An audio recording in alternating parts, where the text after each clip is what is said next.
दोस्तों, इस देश का सबसे बड़ा झूठ क्या है जानते हो? कि जनता मालिक है। मालिक कौन मालिक? वो किसान जो अपनी ही उगाई हुई फसल का दाम मांगते मांगते थक जाता है, या फिर वो मजदूर जो शहरों की ऊंची ऊंची बिल्डिंगें बनाता है लेकिन खुद झुग्गी झोपड़ियों में रहता है, या फिर वो गरीब जो हर चुनाव की लाइन में खड़ा होकर वोट डालता है और फिर 5 साल के लिए राशन की लाइन में खड़ा होता है। अगर यही मालिक हैं तो फिर गुलाम कौन है? दोस्तों, इस वीडियो को लास्ट तक देखना। दोस्तों, आज हम आपकी रूह को झकझोरने वाले हैं। आज आपको पता चलेगा कि आम जनता गुलाम होती है या फिर उसे बनाया जाता है। अगर बनाया जाता है तो कैसे?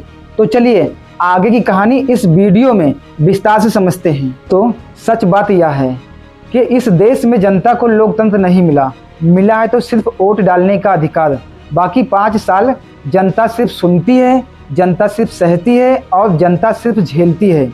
लेकिन जो सिर्फ सहता है वह नागरिक नहीं होता, वह होता है गुलाम जनता। दोस्तों, हमें बचपन में पढ़ाया गया था कि हमारा देश 1947 को ही आज़ाद हो गया, लेकिन इसके पीछे की कहानी कुछ और है। उस वक्त सिर्फ अंग्रेज गए थे, लेकिन हमारे देश से गुलामी नहीं गई थी। पहले गोरी चमड़ी वाले लोग राज करते थे और आज सफ़ेद कुर्ते वाले लोग राज करते हैं। पहले अंग्रेज टैक्स लेते थे और आज सरकार टैक्स लेती है। पहले अंग्रेज कानून बनाते थे और आज सरकार कानून बनाती है।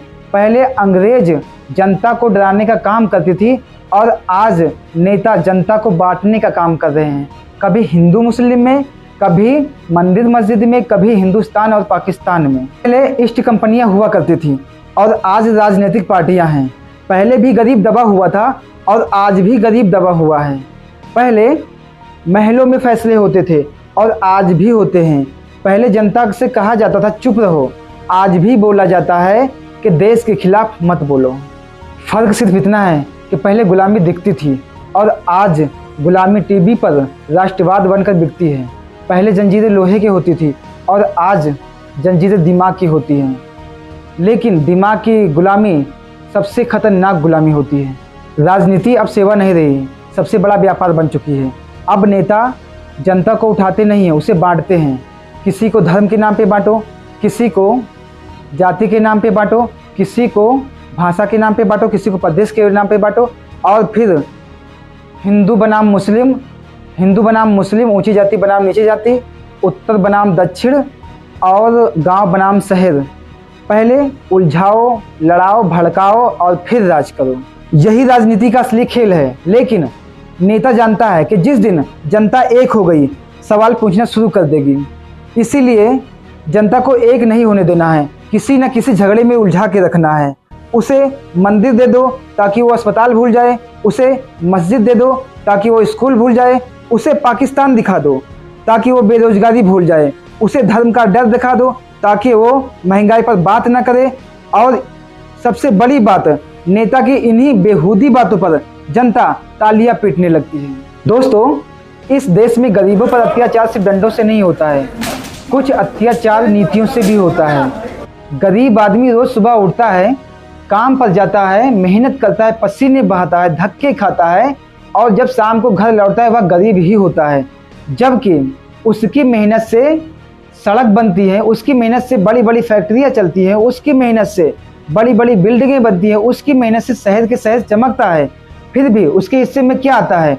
धूल, धक्का, भूख, अपमान, बीमारी। दोस्तों, जैसे कि आप लोगों को पता है कि हर गरीब आदमी टैक्स देता है। कभी दूध पर टैक्स देता है, कभी दवाई पर टैक्स देता है, कभी साबुन पर टैक्स देता है, कभी तेल पर टैक्स देता है और लास्ट में पेट्रोल पर भी टैक्स देता है। और हर सांस के लिए गरीब आदमी टैक्स देता है। लास्ट में इसको मिलता क्या है?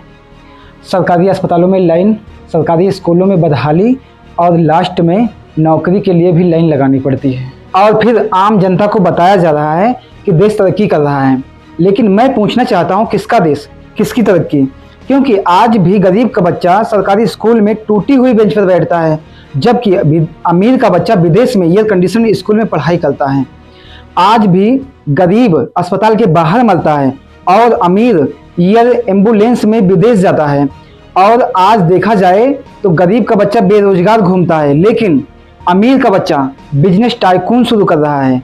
यही असली अत्याचार है जो हम आपको समझाना चाहते हैं। कोई नरेंद्र मोदी के नाम पर वोट मांगता है, कोई अमित शाह के नाम पर डर दिखाता है, कोई राहुल गांधी के नाम पर उम्मीद बेचता है, कोई केजरीवाल के नाम पर ईमानदारी, तो कोई ममता बनर्जी के नाम पर क्षेत्रवाद और कोई अखिलेश यादव के नाम पर समाजवाद। लेकिन मैं समझाना यह चाहता हूं दोस्तों कि झंडे बदलते हैं, नाम बदलते हैं, चेहरे बदलते हैं और नारे बदलते हैं, लेकिन गरीब वो हर सरकार में गरीब ही होता है। कभी बीजेपी आई, गरीब ने भरोसा किया, कभी कांग्रेस आई, गरीब ने भरोसा किया, कभी रीजनल पार्टीज आई, गरीब ने भरोसा किया, लेकिन हर बार गरीब ने नेता बदला, लेकिन नेता ने कभी जनता की तकदीर नहीं बदली। ऐसा क्यों? कि राजनीति का असली खेल यही है कि गरीब को ऊपर उठाना नहीं है, उसको इस्तेमाल करना है, उसको दबाना है। और आपने एक बात नोटिस किया होगा कि चुनाव के समय गरीब जनता जनार्दन होती है और चुनाव के बाद में वही गरीब जनता भीड़ बन जाती है। चुनाव के समय गरीब जनता का पैर छुआ जाता है और चुनाव के बाद में उसे लाठी दिखाई जाती है। चुनाव के समय गरीब को जनता को अपना भाई कहा जाता है और चुनाव होने के बाद में उसे भीड़ मान लिया जाता है। यही लोकतंत्र का असली कड़वा सच है जो आपको और हमें समझना होगा। नौजवान साथियों, असली गुलामी भूख नहीं है। असली गुलामी भूखे रहकर भी सवाल ना पूछना या सवाल ना करना। असली गुलामी गरीबी नहीं है। असली गुलामी है गरीबी को किस्मत मान लेना। असली गुलामी बेरोजगारी नहीं है। असली गुलामी है कि बेरोजगार रहकर भी नेता के लिए लड़ना। याद रखो, जिस दिन गरीब अपनी भूख पर सवाल पूछना शुरू कर देगा, जिस दिन हमारे नौजवान डिग्री के बदले नौकरी मांगेंगे, जिस दिन किसान नारे के बदले हिसाब मांगेगा और जिस दिन इस देश में नेता को भगवान नहीं नौकर समझा जाएगा, उसी दिन इस देश में असली लोकतंत्र पैदा होगा। वरना चेहरे बदलते रहेंगे, नारे बदलते रहेंगे, झंडे बदलते रहेंगे, कुर्सियों पर बैठने वाले लोग बदलते रहेंगे और हर बार इस देश की जनता बस एक नए मालिक की गुलाम जनता बनकर रह जाएगी। दोस्तों, अगर आपको ये वीडियो पसंद आई हो तो लाइक, कमेंट, शेयर जरूर करें और फॉलो करें।